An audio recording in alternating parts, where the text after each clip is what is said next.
Exactly sir. ఇప్పుడు మీరు చేసిన వర్క్ అంతా కూడా స్టూడెంట్కి ఎలా బెనిఫిట్, ఎలా టైం సేవింగో, ఇంకొక మేజర్ పాయింట్ ఏంటంటే పేరెంట్స్కి టైం సేవింగ్. లేకపోతే వాళ్ళు చేయాల్సిన పని మీరు చేయకపోతే ఆ పని అంతా వాళ్ళు చేయాలి, వాళ్ళు ఆఫీసులకి లీవ్ పెట్టి పిల్లలతో పాటు తిరగాలి, వాళ్ళకి బడ్డం లేదు అసలు. ఇప్పుడు ఒక్కసారి ఆఫీస్కి వచ్చి స్టూడెంట్ ప్రాసెస్ ఇది అంట, ఇది కనుక్కోమంటున్నారని చెప్పి వాళ్ళ స్టూడెంట్ అప్పయిపోతే ఒక 2 to 3 times స్టూడెంట్ వచ్చారంటే చాలు మేడం, వీసా దాకా వెళ్ళిపోతాడు. అకామిడేషన్ కూడా మనమే చూపిస్తాము.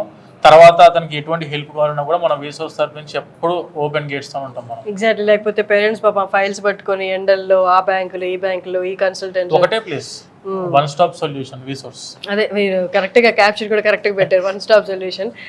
ఒక ఫ్లోర్లో ఒక్కొక్క పరిష్కారం ఉన్నట్టు పెట్టారనమాట. పేరెంట్స్కి కూడా చాలా సునాయాసం ఒక్కసారి రీసోర్స్కి వచ్చేస్తే. అండ్ స్టూడెంట్స్కి అయితే A to Z నాలెడ్జ్, అసలు ఎందుకు అప్లై చేస్తున్నావు, ఎలా అప్లై చేయాలి, చేస్తే ఫ్యూచర్ ప్లాన్ ఏంటి, తర్వాత ఆప్షన్స్ ఏంటి, అసలు నేను అనుకుంటున్నాను కొన్ని యూనివర్సిటీస్కు వాటికి నేను వెళ్ళగలనా లేదా, ఇవంతా క్లియర్ కట్ ఇన్ఫర్మేషన్ ఇచ్చి రియాలిటీలో చూపిస్తారు మొత్తము. అంటే ఫేక్ ప్రామిసెస్, నీకు ఎలా ఉన్నా చేసేస్తాం పర్లేదు అలా కాకుండా నీకు ఏది సూటబులో, నీకు ఏది సెట్ అవుద్దో అదే చెప్తారు.